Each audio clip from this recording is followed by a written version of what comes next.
Welcome to Shivani's kitchen. আশা করি তোমরা সবাই ভালো আছো, সুস্থ আছো। তো আজ আমি বানাতে চলেছি গ্রাম বাংলার একটি সাধারণ রান্না, কুমড়ো শাক দিয়ে বাটা মাছের ঝোল। তো এখানে দেখতেই পাচ্ছ আমি ছোট ছোট বাটা মাছ নিয়ে নিয়েছি, এগুলো রাই বাটা বলে। তো বাটা মাছগুলোতে আমি নুন আর হলুদ খুব ভালো করে মাখিয়ে নিচ্ছি। হলুদ ভালো করে মাখানো হয়ে গেছে, এটাকে আমি সাইডে রেখে কড়াই বসিয়ে দিচ্ছি। কড়াই গরম হয়ে গেছে, এবার দিয়ে দেব 2-3 চামচের মতো সর্ষের তেল। তেলটাও গরম হয়ে গেছে, কড়াইয়ের চারপাশে তেলটা একটু ভালো করে লাগিয়ে নিচ্ছি, না হলে মাছগুলো লেগে যাওয়ার সম্ভাবনা থেকে যায়।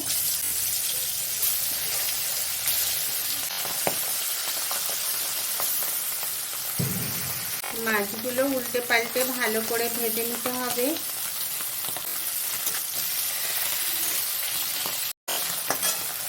মাছ ভাজা হয়ে গেছে, এবার তুলে নেব।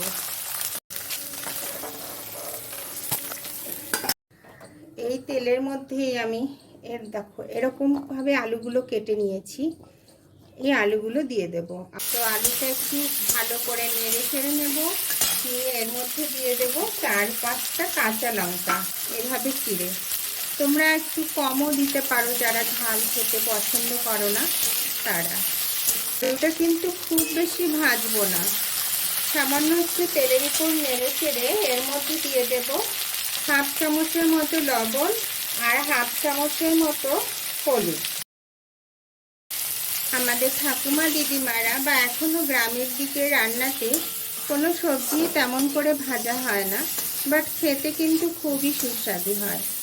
তো এই রান্নাটি অনেকটা সেই রকম ধরনেরই। এবার দিয়ে দিচ্ছি বেশ কিছুটা জল। গ্যাসের ফ্লেমটা বাড়িয়ে দেব, জলটা একটু ফুটে উঠতে দেব। ঝোলটা দেখো ফুটে উঠছে, এবার দিয়ে দেব কুমড়ো শাক। তো দেখো গাছ থেকে টাটকা টাটকা কুমড়োর আগাগুলো কেটে নিয়ে এসেছি, অনেকে ডগাও বলে থাকে, তো সেগুলো এভাবে কেটে নিয়েছি। এবার এই ঝোলের মধ্যে কুমড়ো শাকটা দিয়ে দেব। শাক সবসময় ঝোলের মধ্যে দিলে শাকের যে সবুজ কালারটা সেটা খুব ভালো থাকে। একটু ঝোলের সঙ্গে ভালো করে মিশিয়ে নেব। গ্যাসের ফ্লেমটা কিন্তু এক্ষেত্রে বাড়ানোই থাকবে। ঢেকে দেব, ঢেকে দিয়ে 5-7 মিনিটের মতো ফুটতে দেব। 5-7 মিনিট হয়ে গেছে, এবার ঢাকনা খুলে দেখছি। দেখে তো মনে হচ্ছে সব শাক ডাঁটা ভালোভাবে সিদ্ধ হয়ে গেছে, আলুও খুব ভালোভাবে সিদ্ধ হয়ে গেছে। তো রান্নার এই স্টেজে এবার ভেজে রাখা মাছগুলো দিয়ে দেব। একটু হালকা করে মিলিয়ে নেব। দেখো শাকের কালারটা কি সুন্দর এসছে, পুরো সবুজ কালারটা রয়েছে। তো বন্ধুরা, আমার রান্নার এই রেসিপিটা যদি তোমাদের ভালো লেগে থাকে তো লাইক, শেয়ার অ্যান্ড কমেন্টস করে জানাতে ভুলো না কিন্তু। আর নতুন বন্ধুরা, তোমরা আমার চ্যানেলটি সাবস্ক্রাইব করে পাশে থাকা বেল আইকনটি প্রেস করে আমার সঙ্গে থেকো প্লিজ। রান্না প্রায় হয়ে এসছে, এবার ফোড়নটা দিয়ে দেব। শাক দিয়ে মাছের ঝোল করলে ফোড়নটা শেষের দিকে দিলেই না বেশি ভালো হয়।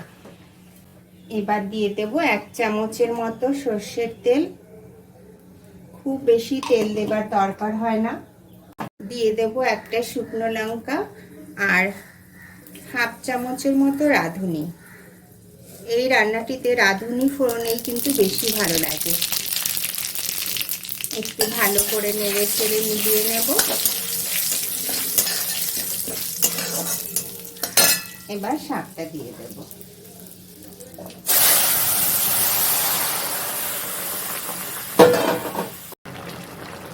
এবার দিয়ে দেব সামান্য একটু ভাজা জিরের গুঁড়ো।